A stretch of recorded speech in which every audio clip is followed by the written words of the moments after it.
Hola, yo soy el doctor Igor López Carrera, soy pediatra y dermatólogo pediatra y en esta ocasión nos toca hablar un poquito de la fiebre tifoidea.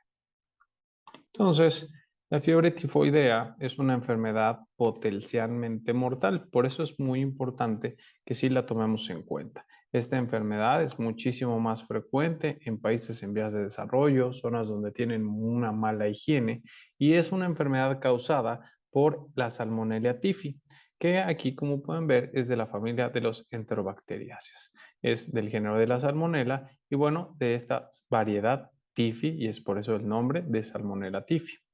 Aquí lo que vamos a ver es que este es un bacilo gram negativo, el cual no está encapsulado y tiene estos pequeños flagelos que podemos ver en estas zonas y los filis y las fimbrias, que son factores de virulencia de esta entidad. Puede ser aerobio o anaerobio facultativo, dependiendo cómo se esté defendiendo del cuerpo y de sus defensas. Y algo muy importante es que va a fermentar glucosa, maltosa y manitol. Aquí algo muy importante también es ver que tienen los antígenos O, el antígeno H y el antígeno K, y el cual el único que es termolábil es el antígeno H. Por eso es que trata el cuerpo de atacarlo y atacando directamente este antígeno H que vuelve un poquito inestable la formulación.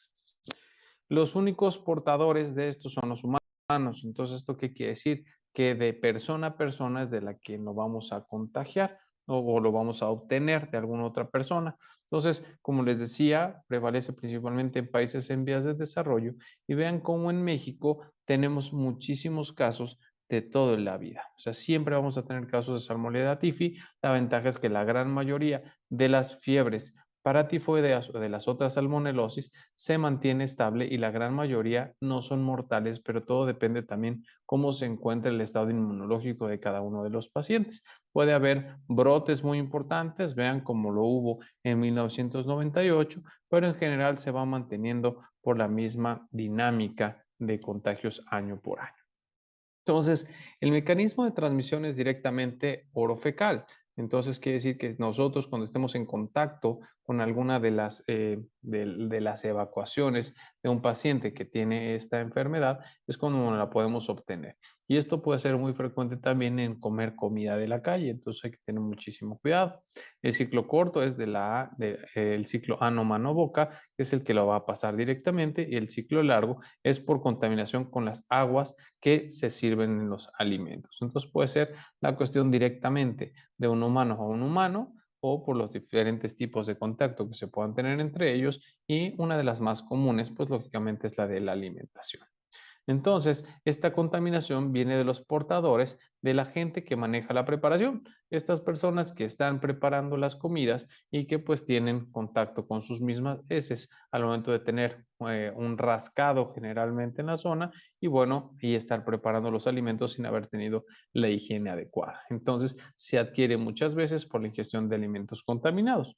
Esta ruta fecal oral es por esta falta de un lavado de manos adecuado. Acuérdense que el lavado de manos, sobre todo cuando es con jabón, se debe de hacer de al menos minuto a minuto y medio para volver a hacer una buena limpieza. Entonces, la persona no se lavó las manos de forma adecuada, preparó ciertos alimentos, la persona a la que se contagió consumió esta comida o esta agua contaminada y empieza a hacer todas esas alteraciones directamente en el tracto gastrointestinal hasta tener la enfermedad sistémica. Entonces, algo bien importante entender es que esta salmonela tiene varios factores de virulencia, sobre todo en las diferentes islas de patogenicidad que tienen. Lo que hacen es codificar dos diferentes sistemas de la secreción de este tipo 3 que nos facilitan el transporte directamente hacia la célula del hospedero. Entonces tenemos principalmente estos tres, que es el SP1, el SP2 y el antígeno B. El SP1 es un gen de invasión para que tenga infección directamente intestinal, el SP2 para que sobreviva esta bacteria de forma intracelular y la antígeno B retrasa que se lo estén comiendo los neutrófilos interviniendo en el depósito del complemento. Entonces, aquí vemos que directamente en esta estructura vamos a ver estos antígenos y las adhesinas que va a tener, además que los flagelos nos van a activar directamente otras vías de entrada en la pared celular atacando los lípidos. Y de forma secundaria van a empezar a producir toxinas tifoideas. Esto se hace cuando ya la bacteria se mete directamente a la célula y esto hace una arquitectura específica. Entonces, uno de estos componentes principales, el el CDTB, es capaz de provocar daño directamente al DNA y así detiene el ciclo celular, causando muerte de la célula. Entonces, este polisacárido capsular que tiene Salmonella typhi va a cubrir directamente la superficie bacteriana, lo que hace que sobreviva al pH alto que se tiene en el estómago. Llega directamente del estómago al intestino delgado y llega directamente a las células M y células epiteliales que recubren las placas de Meyer. Ya que tiene la interacción directamente con estas células, provoca que se vuelva a reorganizar este citoesqueleto, con lo cual se puede meter y colonizar directamente, actuando directamente hacia las placas de Peyer, las cuales es donde se fagocitan por estos macrófagos y las células dendríticas. Entonces, ya cuando se los comen, hay un reconocimiento de los lipopolisacáridos bacterianos por los receptores de tipo TOL4, los cuales hacen que, para que se ataque esta bacteria, liberen interleucina 6 e interferón gamma. Entonces, con esta respuesta inmunológica, con la inflamación que se tiene, hace que también sea quimiotáctica para neutrófilos y monocitos. Entonces, de ahí, estos lo atacan y se lo llevan directamente a los ganglios linfáticos mesentéricos, donde estas bacterias pasan de este sistema linfático a la sangre por el conducto torácico, haciendo su primer bacteremia. Después va a llegar directamente al sistema retículo endotelial, donde hace su segunda viremia y se infecta directamente los macrófagos que destruyen las células y pasan a la circulación, haciendo esta segunda bacteria. Entonces, va a haber un periodo de incubación que dura aparentemente 14 días, que puede ser un poco más, un poco menos, generalmente más o menos 4 días, y lo que va a tener es que desde que se ingiere, teniendo esta adherencia a los receptores, las células epiteliales y todo, llega al quelífero central. De ahí se multiplican los ganglios mesentéricos, pasando a los troncos linfáticos y de ahí a la sangre hacia una bacteriemia verdadera. Entonces, ya que llegan al sistema fagocitario mononuclear, llega directamente al hígado, al vaso y a la médula ósea, con lo cual ya tenemos la alteración directamente en la sangre. Ya que tenemos la sangre, empezamos a tener el periodo clínico o el periodo de septicemia, que dura aproximadamente 3 a 4 semanas. En este periodo de septicemia va a afectar directamente el riñón y puede tener excreción por orina.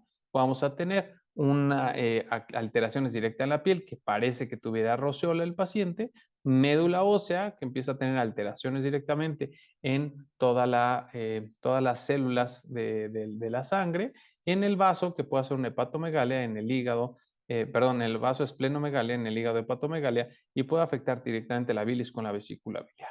Entonces, lo que sí nos debe de preocupar en esta enfermedad es los órganos que va a afectar directamente, el sistema linfático, el vaso, el hígado, que no aparece aquí, pero también el hueso. Entonces, el hígado lo podemos ver de este lado. Entonces, en el periodo clínico septicémico vamos a ver que afecta el intestino también directamente, donde vuelve a salir gracias a la diarrea que forma y es donde va a ser infeccioso para las demás personas. La inmunidad juega un papel sumamente importante en esta enfermedad porque va a estar regulándose directamente los linfocitos. Acuérdense que los linfocitos T, que son los naive, son los linfocitos T0, que van a variar dependiendo qué tipo de infección estemos atacando con los linfocitos TH1, los linfocitos TH2, y algo bien importante es que esta infección sí confiere inmunidad, entonces te puede ayudar a que después ya no te vuelva a dar. Entonces, el antígeno B es el que estimula esta respuesta inmunológica directamente para que pueda tener la respuesta directamente en la siguiente vez que esté en contacto con la bacteria. Entonces, el cuadro clínico hay que entender que esta es una enfermedad sistémica, entonces vamos a tener alteraciones en diferentes órganos.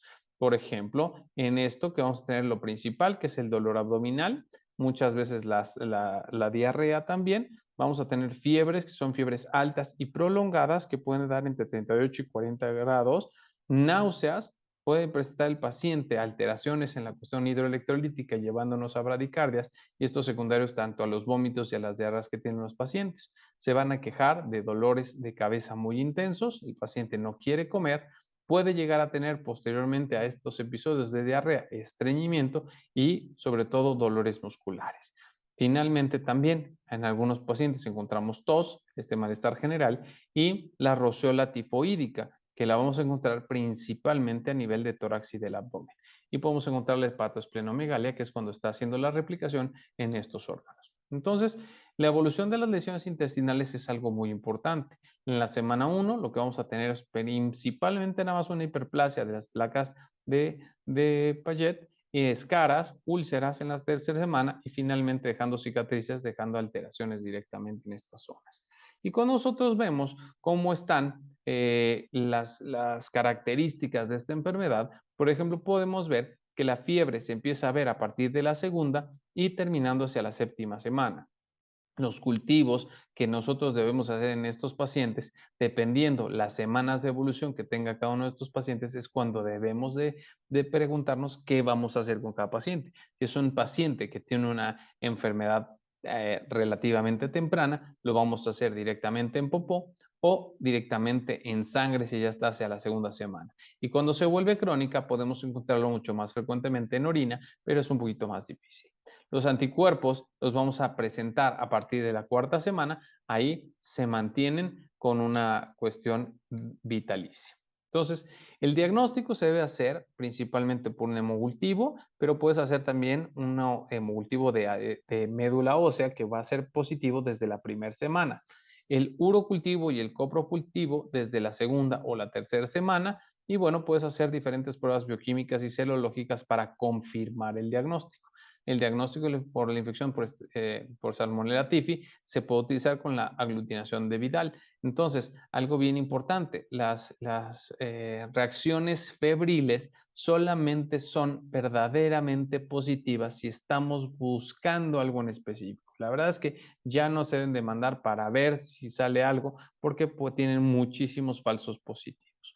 El tratamiento debe ser con antibiótico. Lo más importante es dar cloranfenicol a estas dosis, es el medicamento de elección, pero si tenemos algunos otros lo podemos dar como ciprofloxacino, cefixima y ampicilina. De todos modos, también la amoxicilina y el trimethoprim pueden tener algo de actividad, pero hay que recordar que también, como es una entidad sumamente frecuente, ya está habiendo demasiadas resistencias bacterianas hacia los diferentes medicamentos. Entonces, por eso la recomendación ahorita es que se siga tratando con cloranfenicol de preferencia y no dar medicamentos muy potentes o que sean medicamentos que no sean iniciales, como medicamentos como el ciprofloxacino o la cefixima, porque esto va a ocasionar mayor resistencia bacteriana. Entonces, vamos a ver un caso clínico, que es, por ejemplo, aquí un hombre de 19 años, se fue a un viaje a Chiapas, estuvo de vacaciones y regresó hace un par de semanas. Acude por fiebre, tiene escalofríos, tiene un poco de constipación y cefalea. Refiere que después empezó con dolor abdominal y después diarrea y antes de ir a Chiapas tomó cloroquina para profilaxis de paludismo y se actualizó en su, en su esquema de vacunación de acuerdo a la clínica del viajero en la terminal del aeropuerto.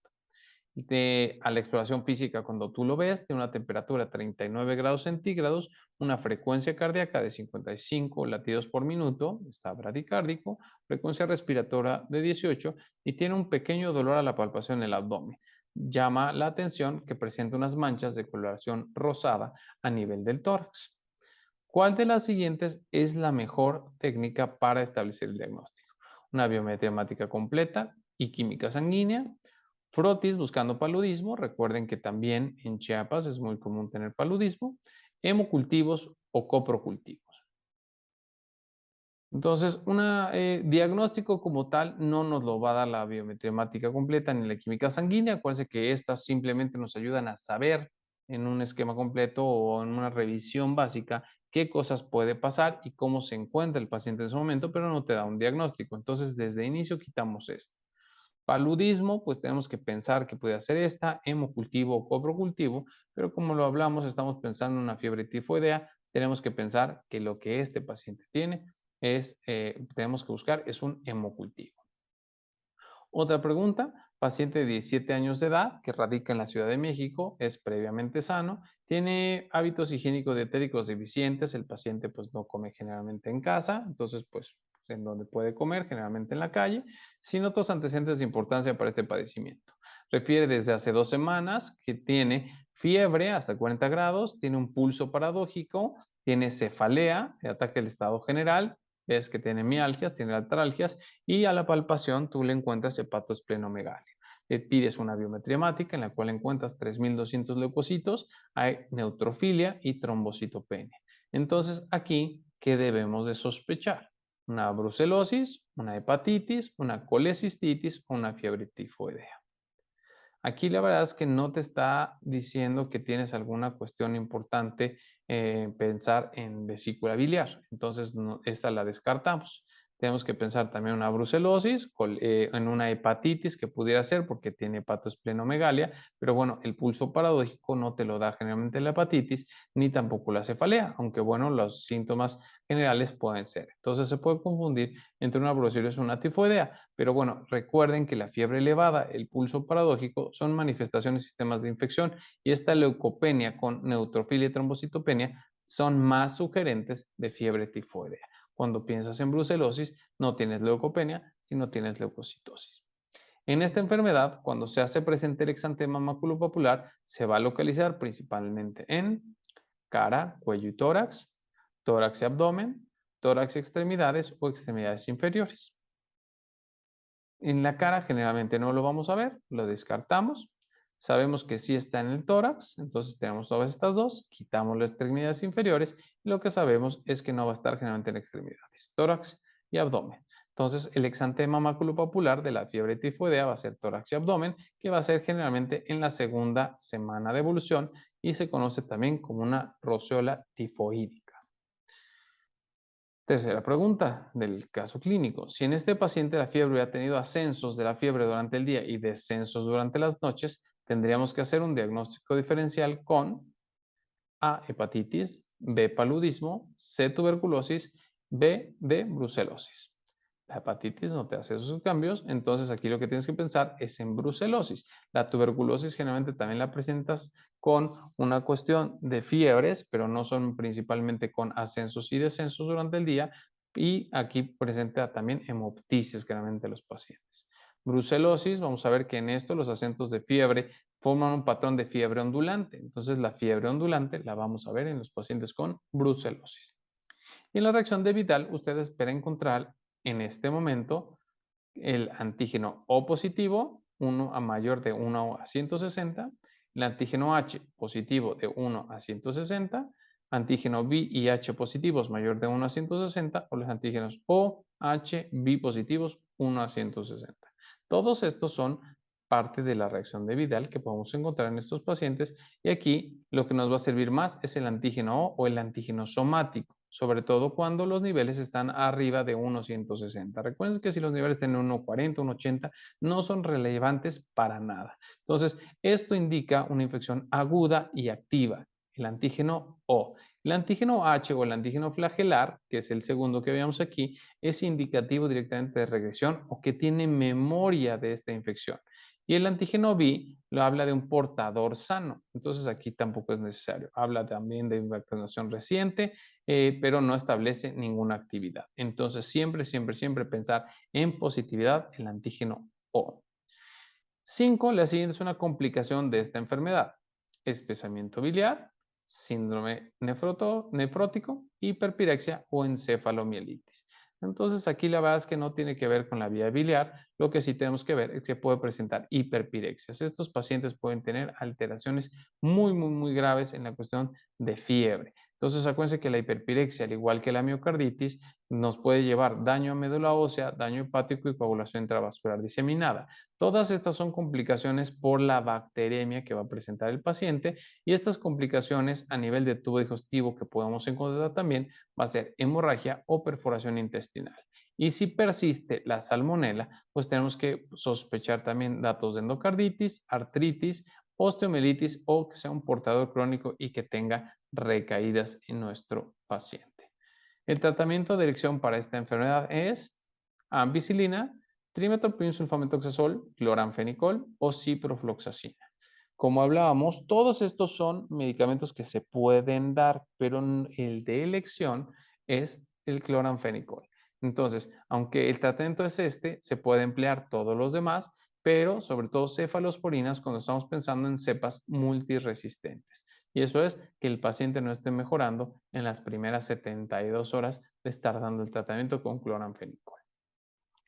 Entonces, espero que esto haya quedado un poquito claro en esta enfermedad. Es una entidad bastante frecuente en México, pero que a veces queda un poco rezagado el tratamiento y sobre todo en personas que tienen hábitos higiénicos pobres o alimentación en zonas donde no debería de estar o que comen mucho en la calle, hay que estarlo sospechando en estos pacientitos para que no tengan mortalidades altas. Espero que les haya servido este repaso y que alguna de estas preguntas venga en su examen.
Hola, yo soy el doctor Igor López Carrera, soy pediatra y soy dermatólogo pediatra y el día de hoy vamos a hablar de la clase de meningitis.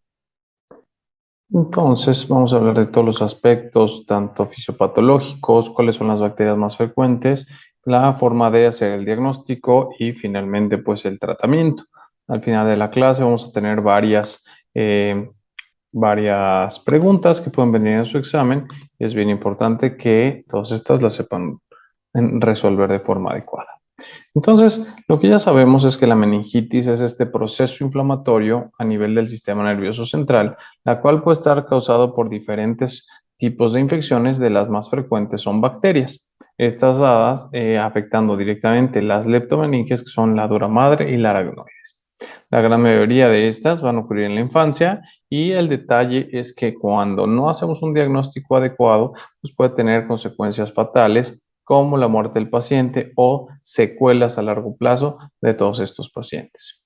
Entonces, como ustedes ya lo saben, hacer un pequeño repaso de la anatomía, las meninges las vamos a dividir con la dura madre, que va a tener dos hojas, como la vemos en esta parte superior, la aracnoides, que viene un poquito más abajo, y la pía madre, que es la capa más interna, que es la que está pegada directamente con el cerebro, perdón. Y la aracnoides, acuérdense que es donde vienen los vasos.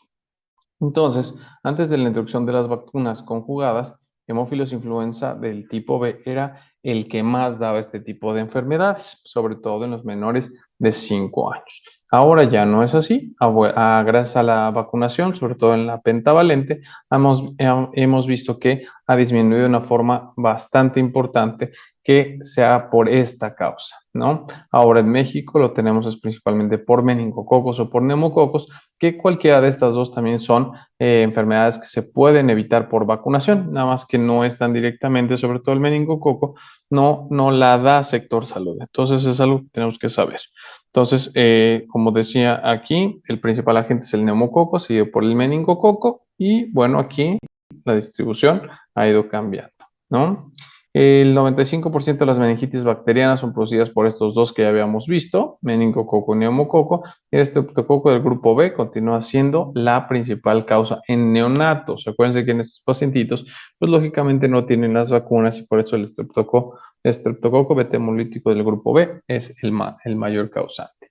Y pues bueno, ciertas ciertos medicamentos también pueden producir meningitis que se llaman meningitis asépticas.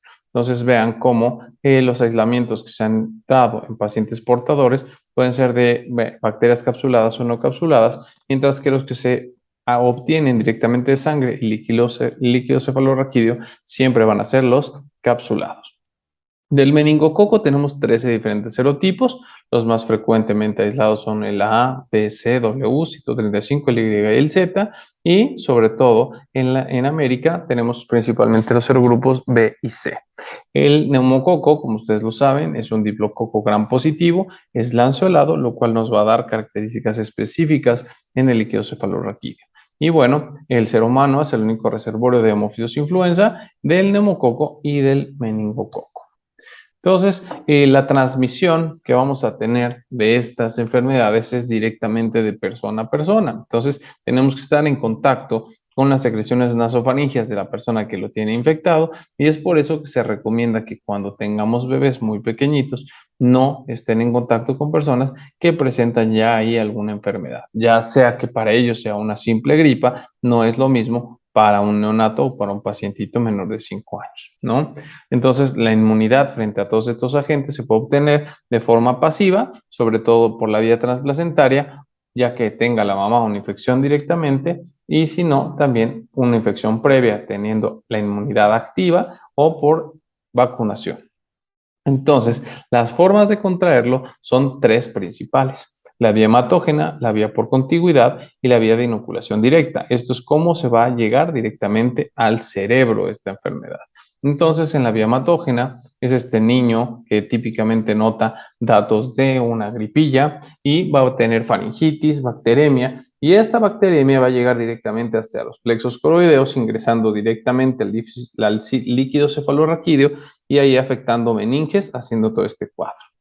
Por contigüidad, va a ser una infección de los senos paranasales. Esto va a llegar directamente al seno venoso central, pasando directamente por las mastoides. Hay entonces alguna alteración directamente a nivel, por ejemplo, de estos senos paranasales o de una otitis media, la cual llega directamente a la mastoides, afectándola, destruyendo el hueso y va a pasar hacia el cerebro.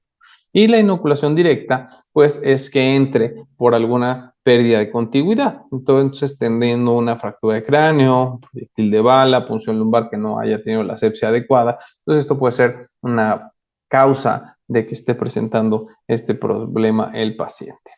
Entonces, como ustedes ya lo saben, puede ser que la bacteriemia llegue directamente hacia la barrera hematoencefálica y llegue al espacio subaracnoideo. Todas estas proteínas de las bacterias van a facilitar que ésta tengan la invasión de la bacteria. Entonces, la inflamación que ocasiona todo esto, que es lo de la meningitis, persiste a pesar de haber ya no tenido a las bacterias, porque acuérdense que muchas veces esta inflamación está dada no directamente por el ataque a la bacteria, sino por el ataque a las toxinas o por el ataque todavía del sistema inmunológico hacia lo que cree que todavía está tratando de atacar.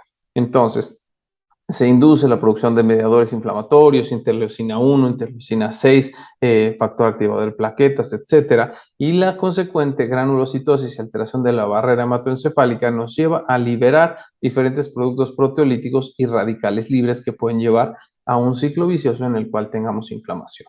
Entonces, estos pacientes van a presentar, además de la meningitis, edema cerebral, aumento de la presión intracraneana, y esto contribuye al daño de las neuronas y posiblemente a la muerte. Entonces, como les decía, la respuesta inflamatoria es lo que es importante en estos pacientitos. Toda esta replicación que tiene el agente causal directamente en el líquido cefalorraquídeo va a ocasionar diferentes cambios. Por ejemplo, podemos encontrar un pH más ácido, aumentando el lactato, directamente las proteínas, y esto porque se está consumiendo gracias a que la bacteria necesita también utilizar glucosa, disminuye a nivel del líquido cefalorraquídeo, aumentando el conteo celular. Entonces, la interleucina 6 es la que la que va a hacer que se produzca además la proteína C reactiva, y esta proteína C reactiva va aumentando porque aumenta la interleucina 6. Entonces, es un círculo vicioso completo de estas dos que van junto con pegado. Entonces, va a haber daño directamente a los pares craneales, hipertensión endocraneana. Podemos encontrar en algunos pacientes, dependiendo del estado trombótico, puede haber vasoespasmos o trombosis directamente al daño endotelial o hipotensión sistémica secundaria. Entonces, estos pacientes pueden morir directamente por el shock séptico o por la trombosis que puede tener ahí en estos pacientes.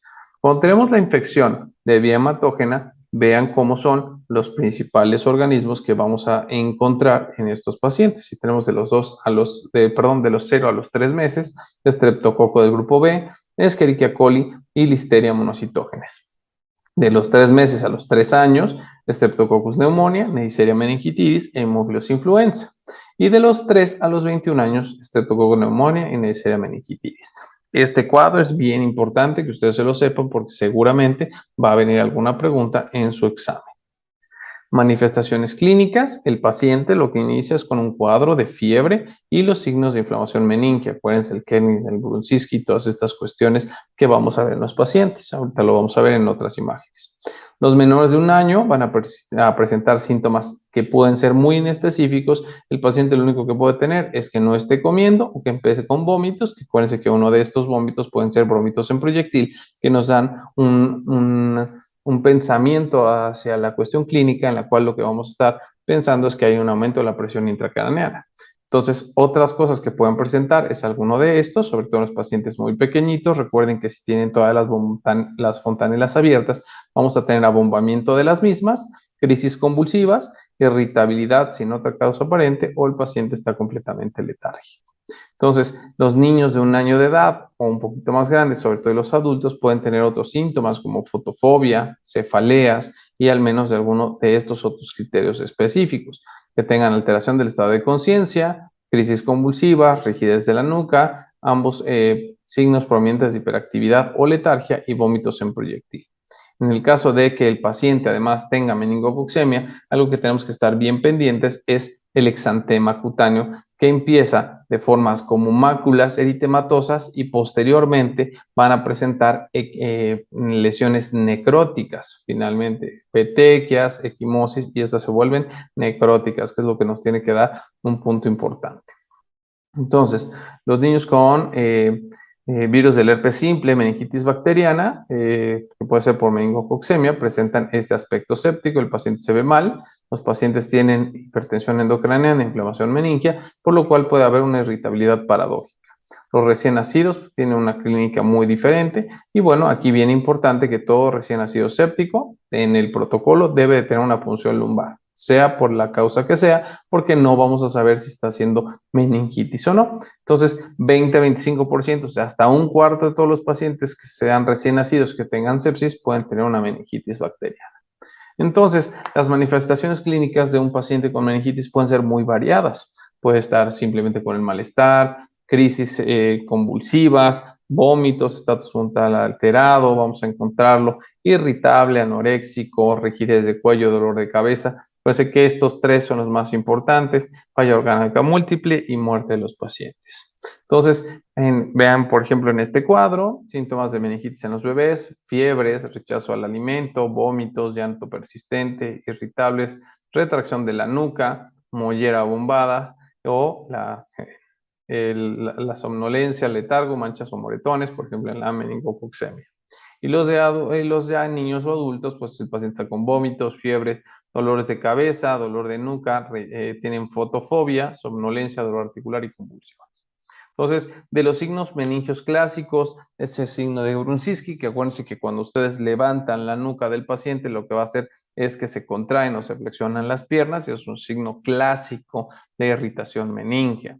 Entonces, estos son poco específicos en los niños, y vean cómo solamente un tercio de los niños que tenían esto en verdad presentaban una meningitis. Entonces, las convulsiones se presentan también en una tercera parte, y lo vamos a ver, todos estos signos clínicos de irritación meningia, principalmente en Streptococcus pneumoniae y Haemophilus influenza. En Neisseria meningitidis se ven mucho menos. Entonces, los pacientes, una cuarta parte de los pacientes de que tienen meningitis asociada a meningococo, tienen todos estos. Pueden haber tenido un trauma del sistema nervioso central, un implante coclear, shunt ventriculoperitoneal, tienen fuga de líquido cefalorraquídeo, algún tipo de inmunodeficiencias, por ejemplo, de las adquiridas como virus VIH, asplenia, enfermedades de células falciformes, y bueno, otros que predisponen a la meningitis bacteriana, como les decíamos, eran la sinusitis, la mastoiditis y la otitis media aguda. A nivel del examen físico, acuérdense que tenemos que hacer todo este tipo de cuestiones: signos vitales, cómo está la cuestión cardiopulmonar, ver la conciencia con la escala de Glasgow. Si tiene menor de 8, esto es una indicación de intubación. Eso recuérdenlo en cualquier paciente que tiene una escala una escala de coma de Glasgow menor a 8 es igual a intubación. Entonces, signos que estén dando de focalidad, signos meningios, que tengan el exantema, petequia, célula púrpura y las diferentes vesículas que nos pueden ayudar a hacer diagnósticos diferenciales. Entonces, recuerden la escala de coma de Glasgow, en la cual vamos a ver principalmente cómo está la apertura de los ojos, la respuesta verbal y la respuesta motora, que muchas veces la respuesta verbal, acuérdense que hay una escala de coma de Glasgow modificada para los niños pequeñitos. Entonces, si nosotros estamos viendo este tipo de manchas purpúricas que están teniendo un centro necrótico, pues bueno, esto es por meningococo. Entonces, ante toda sospecha de meningitis, punción lumbar. Esto en un recién nacido febril, un lactante con convulsiones febriles, que tenga fiebre y compromiso de conciencia, choque séptico o púrpura febril. Hay que valorar al paciente para saber si se le va a hacer o no se le va a hacer. Entonces, aquí lo que hacemos es tomar una muestra de líquido cefalorraquídeo, primero para ver qué se encuentra en ese líquido cefalorraquídeo y después que se hagan cultivos. Entonces, es diagnóstica la punción lumbar, en la cual vamos a ver sobre todo el citoquímico, el cultivo, aquí no es Gram, perdón, y estudios especiales como la proteína C reactiva, los electrolitos, el hemocultivo, la glicemia, y todo esto nos va a dar alteraciones. Recuérdense que también los electrolitos plasmáticos los tenemos que pedir porque las meningitis nos pueden dar síndrome inadecuado de hormona antidiurética, como una hiponatremia dilucional. ¿Cómo se realiza la punción lumbar en los niños? Tenemos que doblarlos para tener un poquito más de apertura directamente en las regiones lumbares. Se puede tener en diferentes formas, pero la importancia es hacerlo en el espacio L3 o L4, que es aproximadamente a nivel de las caderas, ¿sale? Entonces, el diagnóstico se va a hacer, por ejemplo, la diferencia entre un líquido cefalorraquídeo que nos diga que puede ser algo bacteriano y uno viral, es que tengamos pleocitosis, o sea, que tengamos mucha cantidad de células, más de 1000, predominio de polimorfonucleares, sobre todo, acuérdense, polimorfonucleares hablan generalmente de bacterias y los linfocitos hablan generalmente de enfermedades virales. Podemos encontrar el gram positivo, el cultivo puede estar positivo, este es un gold estándar, si ya tiene un cultivo, pues lógicamente tenemos que pensar que eso es, y podemos encontrar glucorraquios, encontrar que presenta con alteraciones en la glucosa y proteinorraquia. Entonces, aquí vemos que la glucosa está normal en el líquido cefalorraquídeo. Entonces, vean cómo aquí pacientes que tienen y que no tienen meningitis, cómo vamos a encontrar. Sobre todo, vean, por ejemplo, el parámetro de apertura, que eso es algo muy importante de tomar siempre, que sea menor a 180. Meningitis bacteriana va a estar alta, no se sabe bien en las meningitis virales, en las meningitis por hongos está arriba de 250 y tampoco se sabe muy bien en las meningitis tuberculosas. Y aquí vean la importancia de los conteos de leucocitos muy altos en las meningitis bacterianas y en las virales no son tantos. Aquí vamos a encontrar más polimorfonucleares, linfocitos, las proteínas van a estar elevadas en los dos, la glucosa va a estar baja directamente en las bacterianas y en las virales puede estar diferente. Recuerden que generalmente la glucosa en un paciente a nivel de líquido cefalorraquídeo es 2/3 partes de la que va a tener en la sangre, ¿no? Entonces, aquí importante también que la meningitis tuberculosa va a consumir muchísima glucosa. Entonces, esto más proteínas elevadas, pues pensar en tuberculosis. Puedo hacer tomografía, ecografía cerebral, pero bueno, aquí puede ayudarnos a saber más acerca de las complicaciones. La tomografía detecta colecciones, trombosis, abscesos y dilatación. Y bueno, la verdad es que cuando tienen fiebres persistentes, pues no nos está ayudando de mucho. La ecografía cerebral solo en pacientes muy pequeñitos, puede hacer un ultrasonido transfrontalar. En los demás pacientes, pues no hay forma de que veamos cómo está la parte de adentro del cerebro, porque ya están cerradas todas las suturas. Entonces, la TAC se va a indicar cuando tengamos alteración prolongada del estado de conciencia, irritabilidad, convulsiones y alteraciones neurológicas.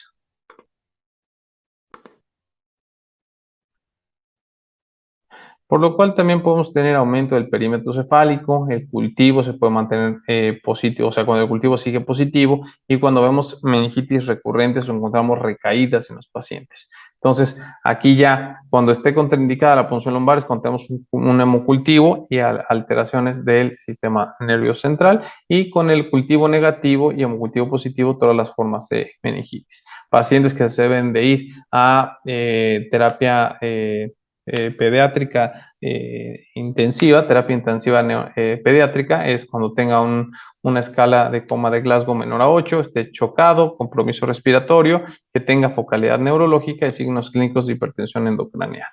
Entonces se tiene que valorar directamente en terapia intensiva. Entonces, ¿cuánto nos debe durar la terapia en los pacientes con por necesidad de meningitis? 7 días, hemófilos influenza 7, por estreptococos hasta 14, 14 en el neumonía, en la galactaria hasta 21, y con aeróbicos, bacilos gram negativos o listeria monocitógenes hasta 21 días. En los neonatos siempre va a ser 21 días, en todos los demás hasta 14 en general. ¿Cuándo tendríamos que repetir la punción lumbar? Sobre todo los pacientes que no responden bien al tratamiento. En estos pacientes se puede hacer para ver qué está pasando, pero bueno, no tenemos que generalizar las punciones múltiples. Entonces, cuando no están funcionando, clínicamente no vemos que tiene mejoría a pesar de dar un tratamiento antibiótico que ya nos lo habían dicho, pues es volverlo a hacer a las 48 horas, ¿no? Entonces, ¿qué debemos de dar principalmente en los pacientitos? Aquí están las dosis y los intervalos que tenemos que ayudar a los pacientes. Se puede dar principalmente ampicilina, cefotaxima, ceftriaxona o vancomicina. Y acuérdense que en los neonatos no se utiliza la ceftriaxona, utilizamos cefotaxima. Y si hay pacientes resistentes a neumococo, tenemos que nos sea vancomicina. Este es bien importante. Los corticosteroides me pueden ayudar bastante en los pacientes que tienen meningitis, sobre todo porque ayudamos a disminuir la inflamación a nivel del sistema nervioso central. No se utiliza para otra cuestión y acuérdense que también el detalle es un paciente que está infectado, que nosotros le estamos dando un esteroide, pues pudiéramos alterar la quimiotaxis directamente hacia donde queremos que actúe. Pero de todos modos aquí es bien importante darlo y lo que se utiliza aquí es dexametasona, 0.6 miligramos por kilogramo de peso al día en 4 dosis por 4 días nada más. Nos va a ayudar a disminuir mortalidad, la pérdida auditiva y disminuir las secuelas neurológicas. Entonces, algo que tienen que recordar muchísimo es el tratamiento. Entonces, en los recién nacidos debemos de dar una combinación que es ampicilina y amicacina o ampicilina con gentamicina. Los niños de 1 año a 3 meses, pues bueno, aquí como sabemos que pueden ser principalmente gram negativos, vamos a utilizar principalmente una cefalosporina tercera generación y si no lo tenemos, ampicilina con cloranfenicol. En los de 3 meses a 5 años, ya que la resistencia ha estado alta de Haemophilus influenza en ampicilina, pues tenemos que irnos hacia cloranfenicol directamente o hacia vancomicina con cefalosporina, o sea, ceftriaxona, cefotaxima con vancomicina sería un muy buen esquema de tratamiento. Tratamiento de soporte, dependiendo qué es lo que traigan los pacientes, es bolos de solución salina o Ringer lactato, si está chocado, convulsiones o que tenga ya alguna cuestión de focalización, que tenga más de 72 horas, son lesiones, abscesos cerebrales o lesiones vasculares que veamos en la resonancia, pues les damos lorazepam, y si hay edema intracerebral o riesgos de herniación, lo que tenemos que hacer diuréticos, manitol es muy importante, si tiene alguna alteración o alguna lesión subdural y sobre todo neurocirugía, y si ya tienen síndrome inadecuado de hormona antidiurética, es la medición de los signos vitales, la diuresis, la osmolaridad plasmática y tratar con restricción hídrica cuando tienen sodio menos de 130. Entonces, todo esto nos puede dar el síndrome adecuado de hormona antidiurética y ustedes se los tienen que aprender muy bien. Ya en estos pacientitos también que hemos visto que tienen ahí contacto con otros niños, pues bueno, no es necesaria la profilaxis en meningitis por enterovirus, pero sí cuando tenemos el riesgo de hemófilos influenza tipo B y meningococo en pacientes que no estén vacunados. Entonces hay que iniciar la profilaxis antes de las 24 horas del contacto con el paciente. Entonces, en estos que también tengan contacto cercano y prolongado, que es por más de 8 horas, hasta 7 días previos. Entonces, la profilaxis es rifampicina en los pacientes pediátricos y ciprofloxacino, sobre todo en los pacientes adultos, que a veces con una sola dosis es más que suficiente. Entonces, los contactos cercanos se les debe dar profilaxis, los que están en la misma casa, contactos en las salas de la cuna, los expuestos directamente a secreciones respiratorias, que les hayan dado besos, que hayan tenido que hacer reanimación boca a boca, que se les haya el médico que haya hecho la intubación endotraqueal o que esté manejando el tubo endotraqueal. En pasajeros en contacto directo con secreciones del caso índice, que hayan ido en el mismo vehículo, y los sentados directamente al lado del índice en viajes prolongados que han estado por más de 8 horas. Aquí algo bien importante también es el pronóstico. Los pacientes con meningitis es muy grave en general. Entonces, de 5 a 10% de los niños con meningitis bacteriana van a fallecer por esta alteración y muchas secuelas, sobre todo en las meningitis por neumococo. Las más comunes, hipoacusia, hidrocefalia, alteraciones en el coeficiente intelectual, espasticidad, ceguera, entre muchas otras. En los pacientitos neonatos, 10% Streptococcus agalactiae, 20% Escherichia coli, y las secuelas neurológicas neonatales son mayores en las pediátricas, sobre todo con estos pacientes. Entonces, como vean, son las mismas tipos de secuelas que habíamos visto anteriormente y que generalmente las vamos a tener en estos pacientitos. Ahora vamos a ir a diferentes preguntas. Vamos a ver qué podemos ver con estos pacientitos, ¿no? Acerca de meningitis son todas y pues algo bien importante. ¿Cuál es la presión de apertura, la toma de líquido cefalorraquídeo en una meningitis bacteriana? ¿Se acuerdan que se los puse en el cuadro grande? Es menor a 180 o más de 180 que vamos a tener. Bueno, lo común es entre 200 y 500. La respuesta siempre va a ser entre 200 y 500. Los datos del líquido cefalorraquídeo de la meningitis bacteriana aguda. Entonces es que tengas una presión de apertura normal o mayor a 180, leucocitos o bacterias, concentración menor a 40 en la glucosa las proteínas que tengan también valores arriba de 50. El tratamiento de elección en los pacientes con enfermedad meningocócica, rifampicina. ¿Qué constituye el síndrome de Austrian? Esto es bien importante, que es meningitis, endocarditis y neumonía. Pacientes por Streptococcus pneumoniae en pacientes alcohólicos. Esto es para adultos. Tratamiento de elección para meningitis por neumococo, perdón. Entonces, aquí es ceftriaxona. Elección para meningitis por Staph aureus meticilino sensible. Dicloxacilina o nafcilina. En nafcilina no tenemos en México, entonces sería dicloxacilina. Para los meticilinos resistentes, ¿cuál es el tratamiento de elección? Vancomicina. Tratamiento de elección para meningitis por listeria, ampicilina. Tratamiento de elección para meningitis por hemófilos influenza, ceftriaxona. Entonces, cefalosporinas de tercera, ceftriaxona o cefotaxima. Tratamiento de elección para meningitis por anaerobios, metronidazol.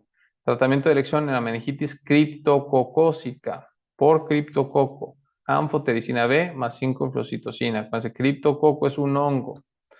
Entonces, vamos a ver, aquí por ejemplo en este es un caso clínico.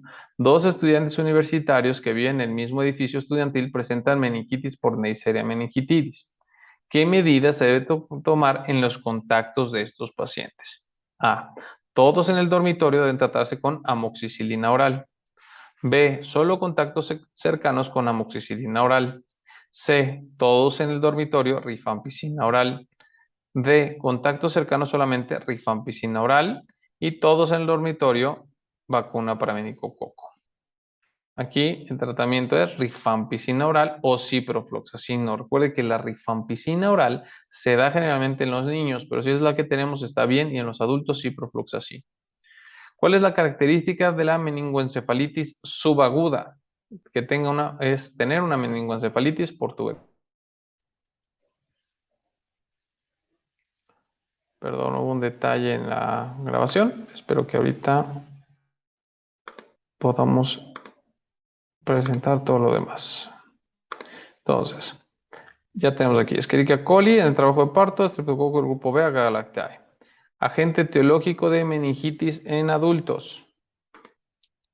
Streptococcus pneumonia, después Neisseria meningitidis y Streptococcus del grupo B. Otro caso clínico, recién nacido con fontanela bombada, petequias en la cara interior del tórax, está en cunero y al lado entró por deshidratación. Actualmente fiebre, rigidez de nuca, tiene Kerning y Brunskiski positivos, que es difícil encontrarlos, pero parece que se puede ver. Punción lumbar, en donde encontramos diplococos gram negativos. Entonces, el agente etiológico que tiene diplococos gram negativos, meningitis por Neisseria meningitidis, además meningococo, recuerden que te va a dar petequias, entonces eso es bien importante. Tratamiento, proteína G besatírica a dosis altas y al personal involucrado, ciprofloxacina. ¿Qué medida implantada por la OMS para detectar rápidamente Neisseria? Los antígenos capsulares. Eso es bien importante. Meningitis por listeria, esa está relacionada con leche o derivados lácteos, carnes mal cocidas, pacientes inmunodeprimidos y pacientes de la tercera edad. Se da tratamiento con ampicilina como primera opción. En cuanto al Streptococcus pneumoniae, ¿qué caracteriza la infección? De pacientes de 2 a 20 años, pacientes alcohólicos y pacientes con otitis previa. Esto es importante. Luego hay preguntas seriadas de esto, paciente alcohólico con otitis previa, generalmente adolescente, y viene esto. Entonces, ¿cuál es el causante? Neumonía. En la meningitis, por bacilos gram negativos, ¿cuál es la característica de esta infección?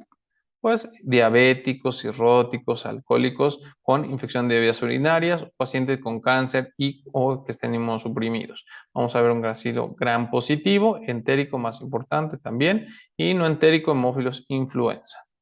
El agente etiológico de la meningitis en un paciente que previamente se le realizó un procedimiento neuroquirúrgico, o sea que entró de vía directa, Staph aureus. Acuérdense, por el cerebro, por ahí entra, por la piel, tenemos Staph aureus, entonces es muy fácil que se haya hecho esto. Citocinas proinflamatorias que producen daño a nivel del sistema nervioso central, barrera hematoencefálica y plexos coroideos, interleucina 1 y factor necrosis tumoral. Estos son los que aumentan las primeras 2 horas y después interleucina 6. Cantidad normal de proteínas en el líquido cefalorraquídeo de 40. Nos pueden poner que sean 45, pero generalmente 40 o 45 o menos es lo normal. La meningitis en el prototipo de los 3 tipos de edema cerebral. ¿Cuáles son los prototipos de edema cerebral en meningitis? Edema vasogénico, nos aumenta la permeabilidad de la barrera hematoencefálica. Edema intersticial, que a nivel del espacio subaracnoideo tengamos exudado, leucocitos, obstrucción del flujo líquido cefalorraquídeo que produce este edema. O el edema citotóxico, donde lo encontramos secundario de granulación de los neutrófilos que libera estos metabolitos tóxicos. ¿Cómo obtenemos la presión de la perfusión intracerebral? Aquí lo que hacemos es la presión arterial media menos la presión intracerebral. Entonces, una disminución de esto puede provocar isquemia o infarto cerebral, entonces el paciente seguramente está séptico. ¿Cuál es el cuadro clínico del paciente que tiene meningitis bacteriana? Paciente con fiebre, cefalea y rigidez de nuca. 90% de los casos pueden tener esta triada. Pero podemos encontrar también leucocitosis, alteración del estado de la conciencia, pacientes con náuseas, vómitos, exantema en la cara anterior del tórax, puede ser meningococcemia, y datos de hipertensión intracraneal, que puede ser cualquiera de estas cuestiones.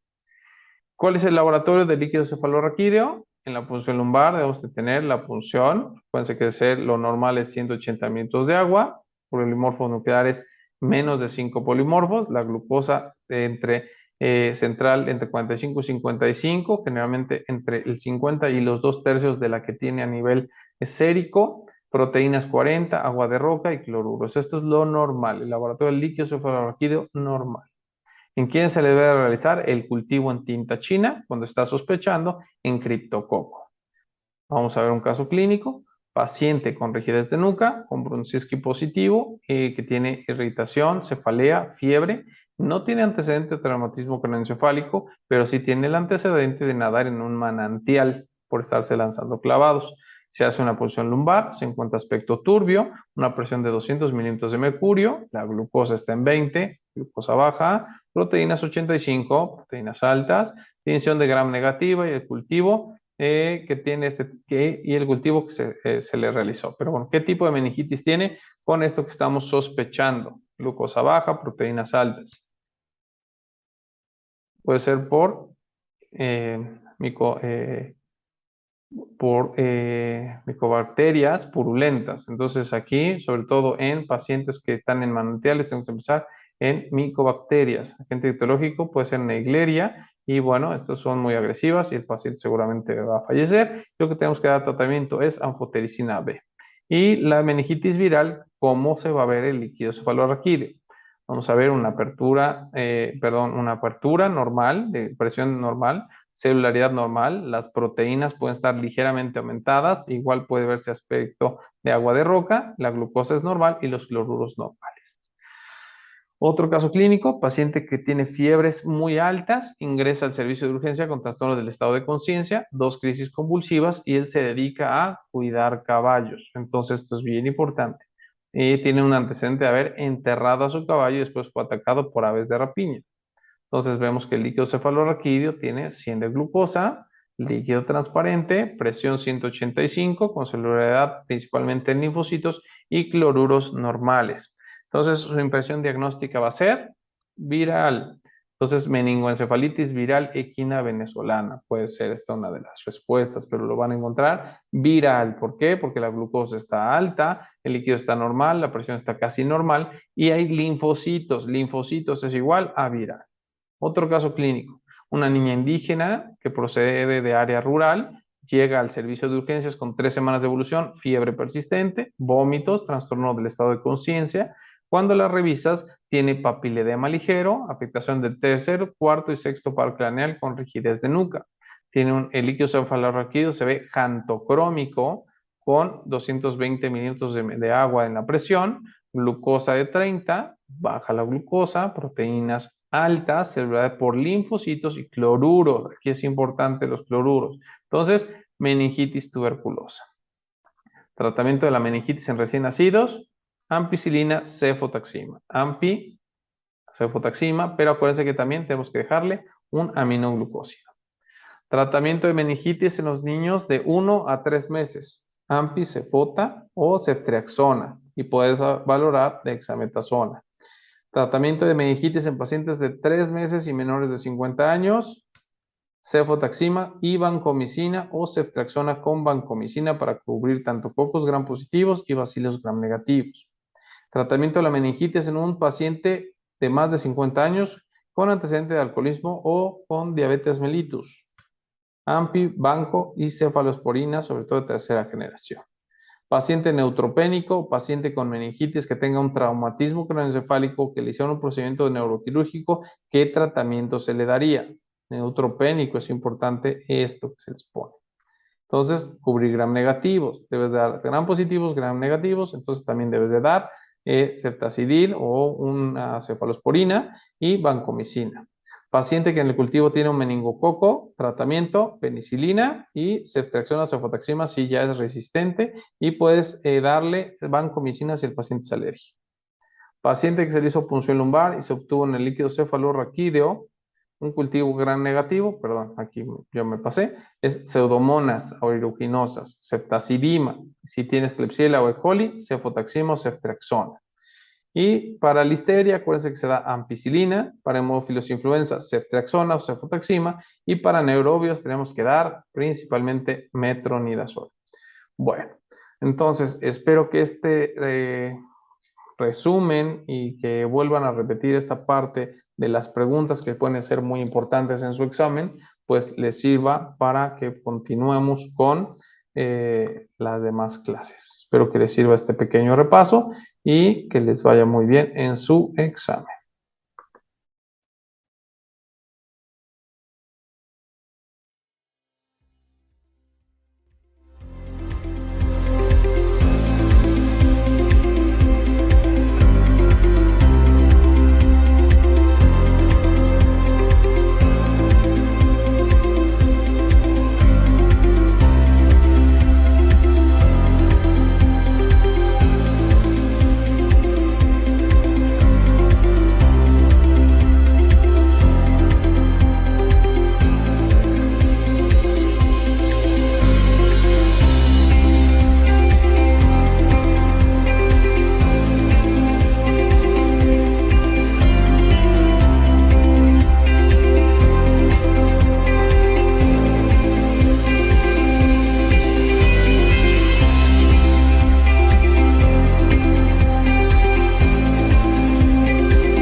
Hola, yo soy el doctor Igor López Carrera, soy pediatra y dermatólogo pediatra y el día de hoy vamos a hablar de pediculosis.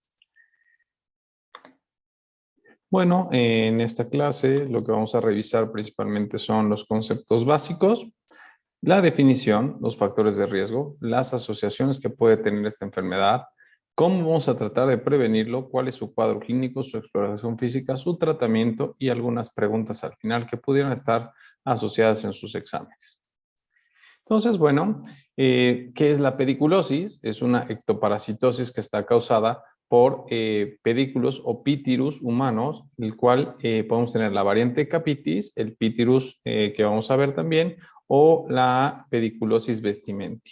Entonces, va a afectar a diferentes poblaciones, generalmente los niños es los más frecuentes, dependiendo también cuál de las que estemos hablando, pero no tiene que ver mucho con la condición social ni el lugar de residencia. Entonces, esta parasitosis, algo que sí tiene, es que se caracteriza por mucha comezón y que es de forma persistente hasta que no damos un tratamiento adecuado en nuestros pacientes. Entonces, ¿qué factores de riesgo tenemos? A pesar de que se puede encontrar en cualquier tipo de nivel socioeconómico, en el nivel socioeconómico bajo es muchísimo más frecuente por muchas cuestiones. Por ejemplo, en la pitirus capitis, que es la pitiriasis de la cabeza, es más común que en los estratos socioeconómicos bajos se dejen el cabello más largo las niñas, por ejemplo. No necesariamente que en los otros no, pero que tengan menos revisiones por alguien que les esté cuidando el cabello. Dos, las niñas, mientras más largo el cabello, es más fácil que se vayan pegando y además que las niñas tienen una cuestión en la que en general juegan mucho pegando cabeza con sus otras compañeritas y es de la forma en la que se van pasando de uno a otro. La edad es más común entre los 3 y los 12 años, justamente también porque son las edades en las que más tienen contacto directo cabeza con cabeza los niños.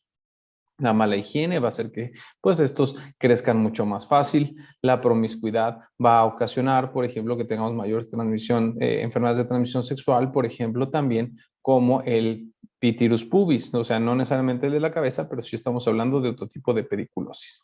Y pues la indigencia, que esto nos lleva más, sobre todo a cuestiones, por ejemplo, como de pitirus vestimenti, que vamos a ir viendo cada una de ellas.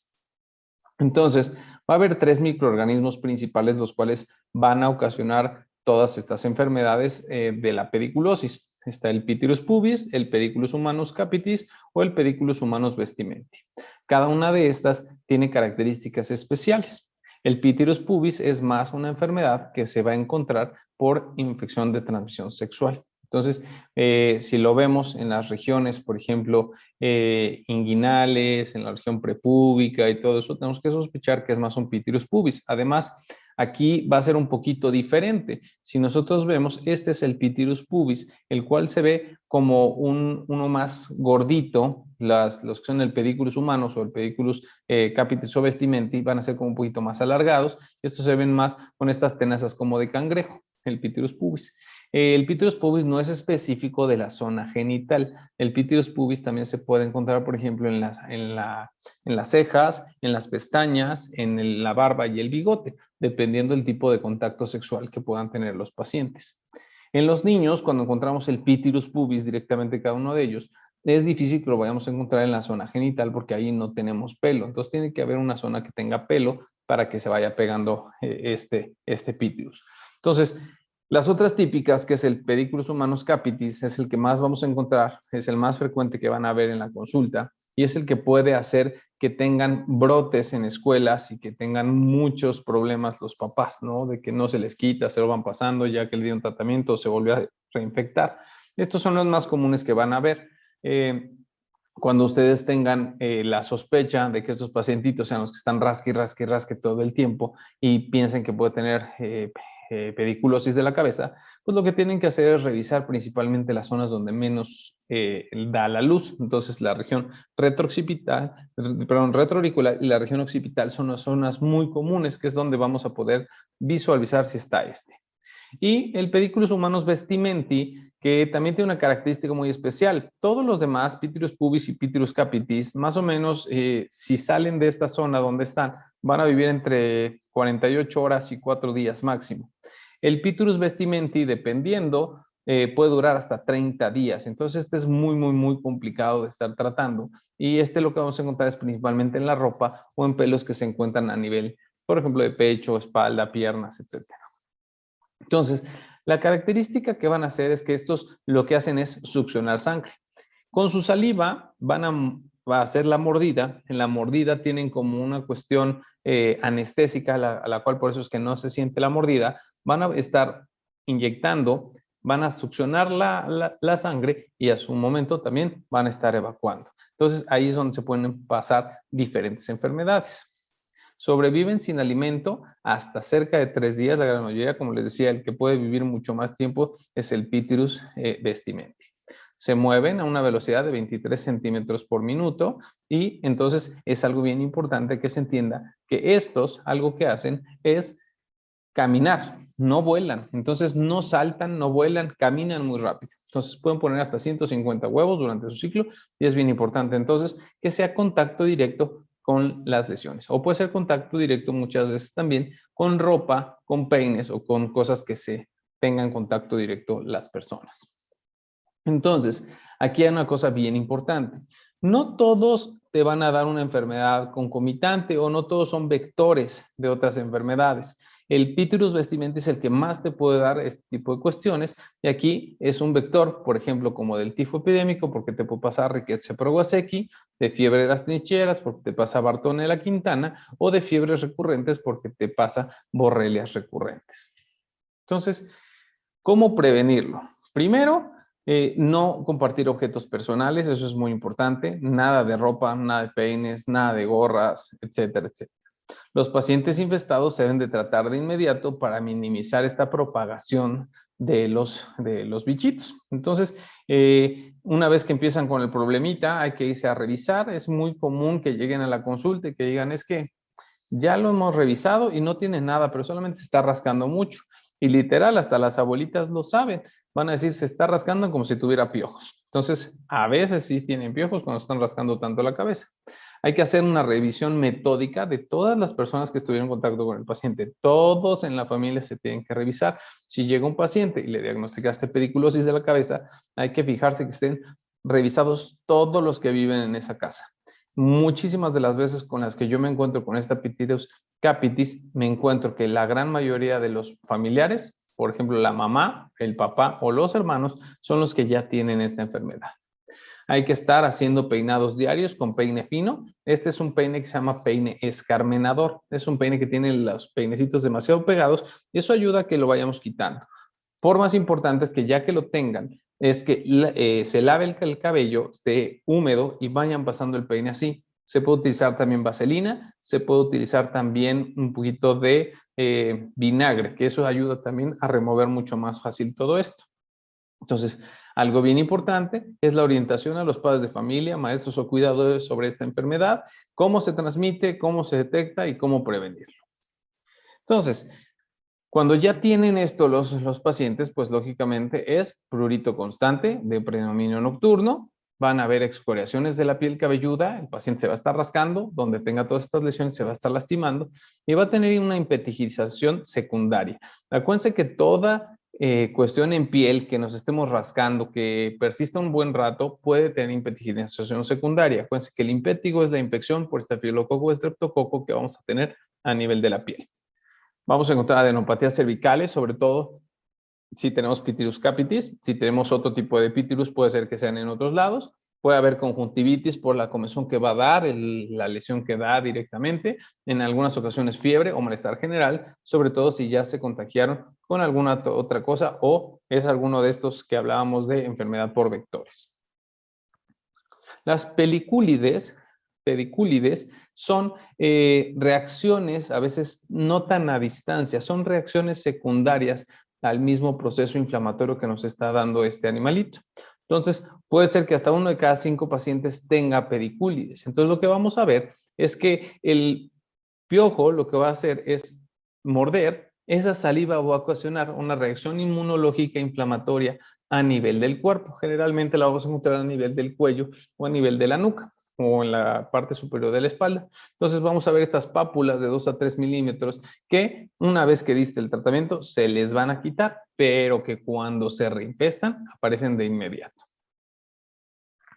La exploración física, algo que tenemos que entender es que este es un diagnóstico completamente clínico. No puedes pedir estudios de laboratorio para decir que tiene pediculosis. No existe nada que te diga que tenga pediculosis. Véanlo, chequen la cabeza y ahí están. O sea, si no están, no tiene pediculosis. Si ahí lo ves, si ves el Pityus pubis dando vueltas, caminando y todo, o ves las liendres, que es lo más fácil, pues ahí está tu diagnóstico, ¿no? Lógicamente tienes que hacer diagnósticos diferenciales de las liendres, por ejemplo, con otras enfermedades, como por ejemplo las piedras, piedra blanca y piedra negra, que son bastante raras, la verdad, entonces es difícil que te confundas, pero sí puede ser que te puedas confundir con algo que se llaman moldes peripilares, pero bueno, eso ya es un tema un poquito más avanzado. Entonces, las liendres se encuentran adheridas a una distancia generalmente de 1 a 2 milímetros de la superficie de la piel cabelluda. Aquí también nos podemos dar cuenta, dependiendo dónde encontremos la liendre, qué tanto tiempo llevan estos ahí pegados, ¿no? Entonces, ellos van a ponerlos pegaditos al pelo. Pero una vez que nos va creciendo el cabello, puede indicar que o ya no hay, o que se está, o que van viendo muchas liendres en el mismo pelito, porque es que van poniendo más y más y más. Entonces, con el tiempo van saliendo cada vez más. Importante también algo que se llama la entodermoscopía, que es que los dermatólogos lo que hacemos es utilizar el dermatoscopio para poder ver mucho mejor las liendres o los parásitos que vemos ahí. En las liendres, con el dermatoscopio, algo que podemos notar también es si está vacía o está llena. Entonces, ¿qué quiere decir? Que a lo mejor ya no tiene la pediculosis, si es que la encontramos vacía, o que todavía si está llena, es que está muy activa la enfermedad, ¿no? Entonces, como les decía, las zonas típicas que nosotros debemos de buscar son las zonas que no les da el sol como tal, o no les da la luz tan frecuente, entonces región occipital y retroauricular. Entonces, como les decía, diagnóstico clínico, y puedes utilizar una lupa que te ayude un poquito más, y puedes utilizar en ocasiones también luz ultravioleta, luz de Wood con el ambiente, ya que pueden ver los piojos con eso, ya que se puede notar de una coloración verde amarillenta por este cemento que tiene el parásito, ese es que se pega al pelo.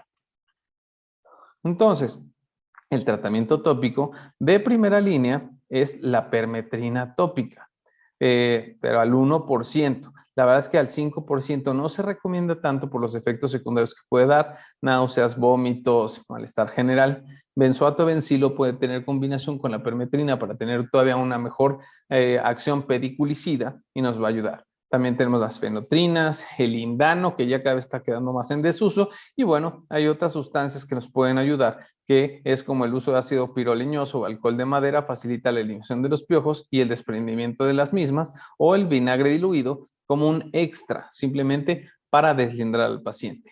¿Cómo se aplican todos estos?